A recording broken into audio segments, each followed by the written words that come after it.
what extent do you think that in the future or even now, virtual reality can contribute towards education? Let's focus on just scientific education. Yeah, it's a really good question. So I think virtual reality will be able to contribute positively to science education in two ways, and they're sort of two different but interconnected ways. One of them is that virtual reality can put students into virtual laboratories, and so if you build a virtual reality laboratory, you can have the newest equipment, the most advanced techniques. You can have students learning all this stuff hands-on without having to worry about starting fires or breaking test tubes. They can practice skills over and over and over again and get this practice that it would be very difficult to get in the real world. Yeah. You know, when I was a student in university, we would do a chemistry lab and you do each experiment once and nobody would have any idea what they were doing. You know, 5 drops of this, 2 drops, everyone's totally lost.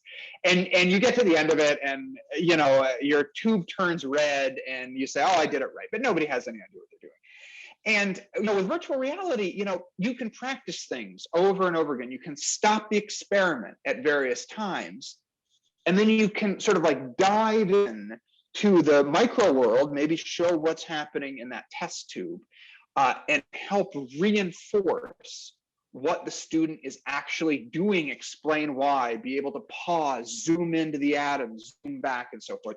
As well as you can let students practice things over and over again until they have a real understanding of what's going on. Okay, so that's part of what virtual reality will be able to do that I think will be very, very useful.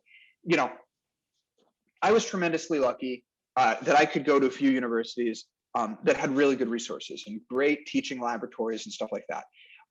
But if students could put on a virtual reality headset, they don't need to go to a school with a $20 million biology lab. All they need is the VR headset and VR controllers, which still are not cheap, but they're a lot cheaper than a $20 million biology lab. So it's allowing students to get a lot of this laboratory experience without having to step into that hyper expensive lab in an institution that has a lab. Okay, so that's one thing. There's another aspect that I touched on when I'm talking about the labs, the virtual reality can also do.